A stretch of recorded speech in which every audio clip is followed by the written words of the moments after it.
Somewhere in the vast Amazon rainforest, thousands of years ago, indigenous peoples solved a puzzle that should have been impossible. Out of tens of thousands of plant species, they combined exactly two, in exactly the right way, to unlock an effect neither could produce alone. Modern chemists, with all their instruments, are still astonished by it. How did they know? This is the secret history of ayahuasca, the vine of the souls. Deep in the Amazon basin grows a thick, twisting, woody vine called Banisteriopsis caapi. For countless generations, the indigenous peoples of this rainforest have treated it as sacred, one of the most important plants in their entire spiritual and healing world. And they gave it a name that still sends a chill down the spine. In the Quechua language, ayahuasca is often translated as the vine of the souls or the vine of the dead. To the peoples of the Amazon, this was never a casual plant.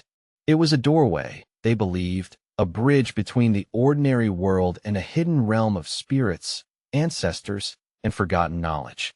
In the traditional worldview of the Amazon, this brew was medicine in the deepest possible sense, not merely for the body, but for the spirit. It was used by healers to diagnose illness, to cleanse what they saw as spiritual sickness, to settle disputes, to find lost objects, and to seek guidance for the entire community. It sat at the very center of life. At the heart of every ceremony stood a single, revered figure, the shaman, known in these regions as the curandero, the one who heals, or the ayahuasquero, the master of the vine. This was not a role you simply chose.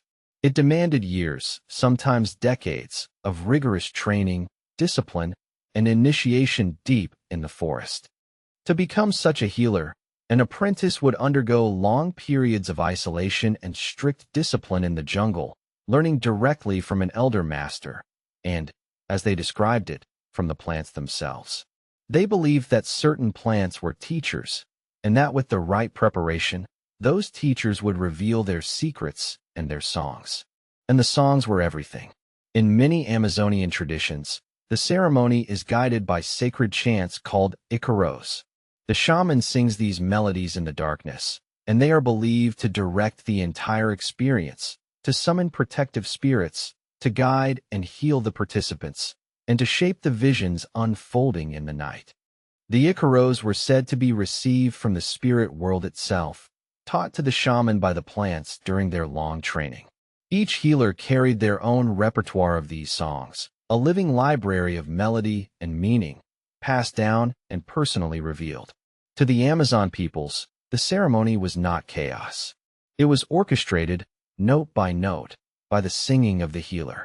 These ceremonies traditionally unfolded at night, in the deep darkness of the rainforest, under the guidance of the shaman.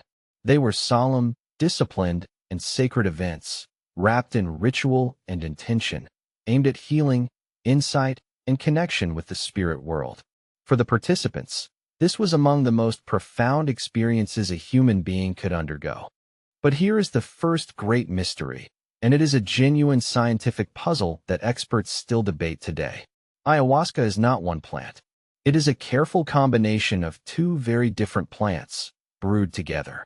And the astonishing part is this: neither plant, taken on its own, does very much at all. Their power appears only when they are joined.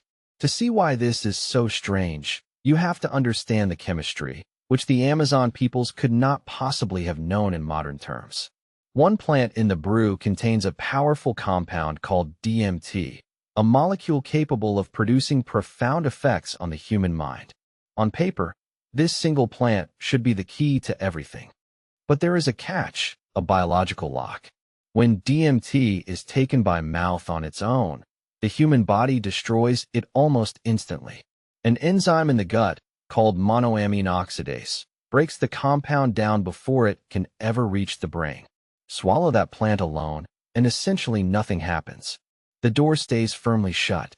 So how do you open the door?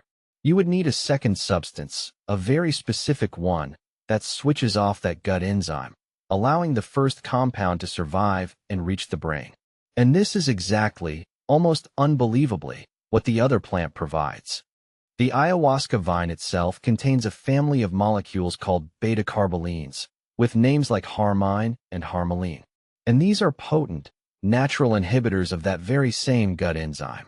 The vine is the key that unlocks the lock. Only when the two plants are combined does the whole thing come alive. One plant holds the message. The other plant makes it possible for the body to hear it. Now sit with the true size of this puzzle. The Amazon rainforest holds an estimated 80,000 species of plants.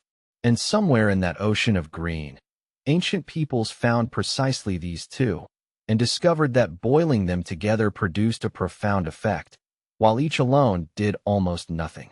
The mathematical odds of stumbling on that combination by pure random chance are staggering. This is the question that haunts scientists and anthropologists alike. How? How did they find it? When you ask the shamans themselves, their answer is simple and unwavering. They say the plants told them. That in the visions granted by the plants, the spirits themselves revealed which vine to combine with which leaf, and how to prepare the sacred brew. Western researchers, of course, look for other explanations. Some suggest it was the fruit of thousands of years of patient trial and error, an immense living experiment passed down across countless generations. Others point out that the vine was used on its own first, and the second plant may have been added over long stretches of time. But even the experts admit something remarkable. We still do not fully know how this precise combination was ever discovered. The mystery endures. For most of history, this knowledge stayed hidden inside the Amazon, held by its indigenous peoples, unknown to the outside world. The vine of the souls remained a secret of the rainforest, guarded within the traditions of the tribes who had kept it sacred for uncounted generations. Then, in the 19th century, the outside world began to take notice. Explorers and botanists venturing into the Amazon encountered the mysterious brew and its ceremonies, and brought back astonished accounts. The English botanist Richard Spruce was among the first Western scientists to formally document the vine, in the 1850s, sending the strange plant back to be studied. Slowly, ayahuasca moved from a hidden Amazonian secret toward a subject of global fascination. And as the 20th century turned into the 21st, something the ancient shamans always claimed began to draw the serious attention of modern medical science, that this was, above all, a powerful healing medicine. Because through everything, the ceremonies, the icaros, the visions, one belief remained constant across the Amazon. The shamans did not see ayahuasca as an escape or an indulgence. They saw it as medicine, a tool for confronting pain, for cleansing trauma, for healing the wounded spirit. And here is where the ancient claim collides with the modern laboratory. In recent years, scientists have begun studying ayahuasca with rigorous methods, and the early findings are striking. Researchers are investigating its effects on some of the most difficult conditions in mental health: severe depression, addiction, and the deep scars of post-traumatic stress. The healing purpose the shamans always described is now a subject of real scientific inquiry. To understand why, neuroscientists look directly at the brain.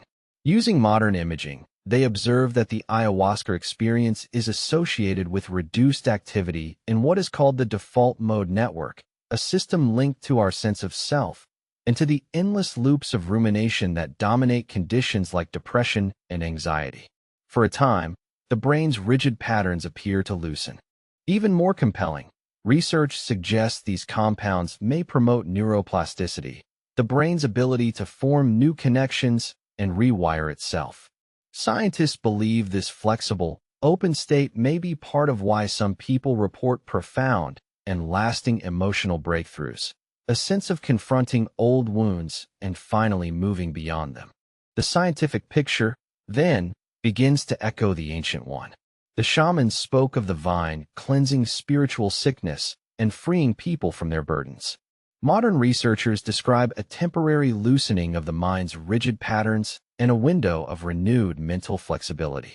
Two very different languages, ancient and modern, seem to be describing something that overlaps. But here science raises its hand with a serious and necessary warning, one that honors how carefully the traditional cultures always treated this brew. This is a powerful substance, and it carries real risks. It can be dangerous when combined with certain medications or medical conditions, and researchers caution that it should never be approached casually. The traditional cultures always surrounded it with strict preparation, ritual, and an experienced guide, and they did so for good reason. That caution is itself part of the secret. The indigenous peoples never treated ayahuasca as a plaything.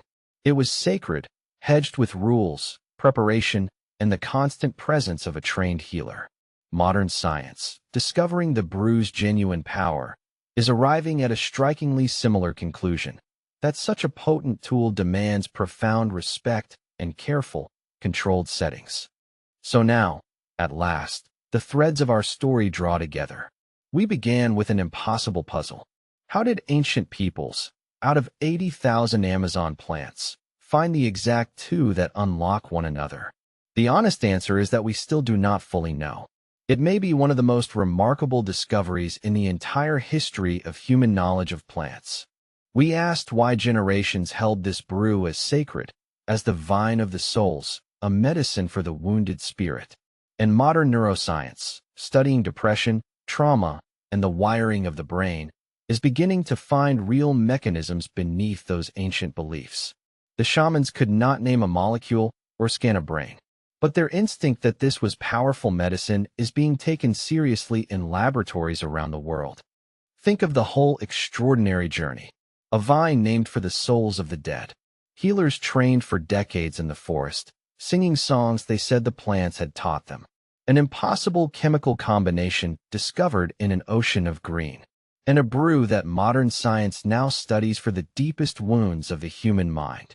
The vine still grows today, twisting through the Amazon exactly as it has for thousands of years, and the traditions around it endure among the peoples who have always protected them. As the modern world rushes toward it with fascination, those indigenous communities remind us that this was never merely a chemical. It was, and remains, a sacred inheritance. So the next time you hear the name ayahuasca, the vine of the souls, remember what it truly represents. Thousands of years of accumulated knowledge. An unsolved mystery of discovery. A tradition of healers, songs, and spirits woven through the rainforest. And a bridge, perhaps, between the oldest wisdom of the Amazon and the newest frontiers of science. The ancients called it medicine for the soul, and the modern world is only beginning to understand what they meant.